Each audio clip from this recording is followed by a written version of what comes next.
Hi சிறுகளே, வணக்கம், நல்வாழ்த்துக்கள். இன்னைக்கு நம்ம பார்க்க போகிறது விகுலன் நகுலன் பகுதி 66 பார்ட் 66. இப்போ யக்ஷக்கன்னியர்களையும் கற்சில இளவரசனையும் அந்த குட்டி பூதம் கொண்டு வந்தோடனே அந்த இளவரசிகளுக்கு அந்த யட்சக்கன்னியர்களுக்கு வந்து இந்த செகுடனையும் ஊமையினையும் பார்த்தோன்னா மனசு ஒரு தைரியம் வந்தது. அப்போ தான் பண்டிதர் சீனிவாசன் சொல்கிறார், நீங்கள் கவலைப்படாதீங்க, அந்த கற்சிலை மன்னனுக்கு வந்து காப்பாற்றுறதுக்காக தான் பூதத்தை கொண்டு வர சொன்னோம். இப்போ பூதம் வந்து நம்ம கைப்பாவையாக நமக்கு வேலை செய்யறது சூன்ய கல்விக்கு இல்லைன்னு சொல்லி நமக்கு தைரியம் வந்தது. அப்போ தான் எச்சக்கண்ணீர் சொல்கிறாங்க, பண்டிதரே முக்கியமான விஷயம், நாளைக்கு பௌர்ணமி, நாளை நடுநிசியில் இந்த மதன நாட்டு மன்னரை வந்து பலியிடுறதுக்காக அவன் காத்துட்டு இருக்கான் மந்திரவாதி. இதில் நீங்கள் ஏமாந்து போயிட்டீங்களா ஆபத்து, உடனே மன்னரை காப்பாற்றுற வழியை நீங்கள் பார்க்கணுங்கிறது.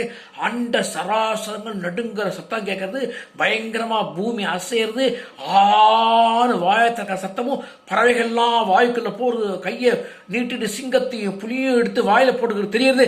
அப்போ தான் பூதம் சொல்கிறது, குழந்தைகளே, மாமணி ராட்சசன் பக்கத்தில் வந்துட்டான். என்ன சொல்கிற நீ? ஆமாம் அப்படிங்கிறது. நீ சொன்னியே அவன் வருவதுக்கு இல்லையா ரொம்ப நாழியாகவும் நம்ம வடதேசம் நோக்கி போகலான்னு சொன்னியே, இப்போ இங்கே வந்திருக்கான்னு சொல்லி என்ன பண்ணுறது? நான் என்ன செய்ய முடியும்? மொட்டைத்தலை மந்திரவாதி சக்தி அப்படிப்பட்டது, அதனால தான் அவன் வேகமாக வந்திருக்கான்.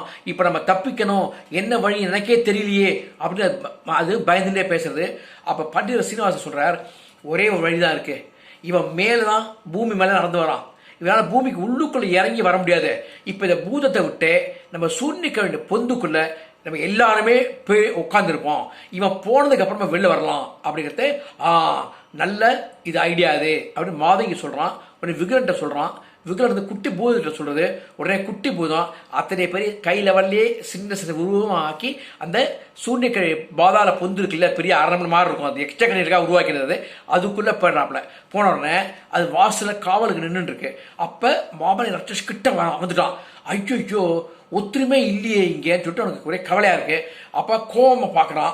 அப்போ பூதத்தை வந்து சீனிவாசர் கூப்பிட்றார், நீ உள்ளவா, ஏன்னா நீ இருக்கிறது தெரிஞ்சு உன்னோட மோதினான்னா இந்த பாதாள அரண்மனையே உடஞ்சி போடுறவன் எல்லாம் உயிருக்கு ஆபத்து வாங்குறார். அது வரமாட்டேங்கிறது. மாதங்கி கூப்பிட்றான், வரமாட்டேங்கிறது. குள்ளர் கூப்பிட்றான், வரமாட்டேங்கிறது. அப்போ தான் ஆதர்ஷ் அது எப்படி விகரன் வந்து கூப்பிட்றான்னு டக்குன்னு உள்ளே வருது. உடனே இந்த இந்த பொந்த அடை அப்படிங்கிறது, அது பொந்த அடைச்சி விடுறது. அடைச்சதுக்கப்புறம் அப்படியே பார்க்குறான். மாமலை ராட்சஸுக்கு எங்கே ஒன்றுமே புரியல, எப்படி எங்கே யாரை பிடிக்கிறதுன்னு தெரியல அவனுக்கு.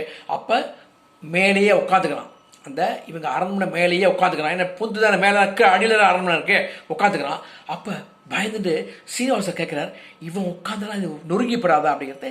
பூதம் சொல்கிறது, கவலைப்பட வேண்டாம், இந்த யக்ஷக்கன்னியர்களுக்காகத்தான் மந்திரவாதியினுடைய அறிவுரைப்படி சூன்ய கல்வி உருவாக்கி இது மாய பாதாள மாளிகை. இது ஒன்று சூன்ய கழிவு அழிக்கணும், இல்லை மொட்டைத்தலை மந்திரவாதி அழிக்கணும், அது வரையிலையும் எந்த பாதிப்பும் வராது, நீங்கள் இங்கேயே இருக்கலாம் அப்படின்னு சொல்கிறாப்புல. அப்போ தான் பூதம் சொல்கிறது, ஐயோ நடுநிசி வரப்போகிறது, பௌர்ணமி நடுநிசியில் நான் வேலை செய்ய முடியாது, சூரியகாந்தக்கள் சந்திரகாந்தக்கள் பவர் இழந்துடும். குழந்தைகளே, அப்போ நீங்கள் எப்படி இந்த மன்னரை காப்பாற்றுகிறோ எனக்கு தெரியாது, நீங்கள் தான் காப்பாற்றணும் அப்படிங்கிறத விகரன் சொல்கிறான். பூதமே, நான் சொல்கிறேன்னு கேட்டுக்கோ, என்னுடைய கட்டளை இது, நான் சொன்னாதான் நீ கேட்கணுங்கிறது இல்லை, பண்டிதர் சொன்னாலும் வேற யார் சொன்னாலும் நம்ம குரூப்பில் நீ அறிவுரை கேட்டு நடந்துக்கணும் அப்படிங்கிறது சரி அப்படிங்கிறது. அப்புறம் சொல்கிறது, எனக்கு சோர்வாக இருக்கு, இப்போ வழி தெரியல, இப்போ உக்ர பூஜையிலேருந்து மந்திரவாதி எழுந்துட்டான், இப்போ ரத்த குளத்தில் குளிச்சுட்டு இருக்கான், பக்கத்தில் உள்ள சாம்பல் குன்று, ஏகப்பட்ட மனிதர்களை கொன்று எரித்த அந்த சாம்பல் குன்றில் உடம்பு முழுக்க வியூதி மாதிரி பூசிட்டு வந்துட்டு இருக்கான். எங்கே வந்துட்டு இருக்கான்? நரபலிநாதனை நோக்கி வந்துட்டு இருக்கான். எதுக்கு? இந்த மத நாட்டு மண்ணை பலி கொடுக்கறதுக்காக. ஐயோ, அவன் எங்கே இருக்கான்? நம்ம தலைமையில தான் இருக்கான். என்ன சொல்ற நீ? இந்த மாமலை ராட்சசங்களும் சாதாரணமான ஆள் கிடையாது, மிக பிரம்மாண்டமான உருவம். இவன் மேலே ஏகப்பட்ட காடுகள்லாம் இருக்கு.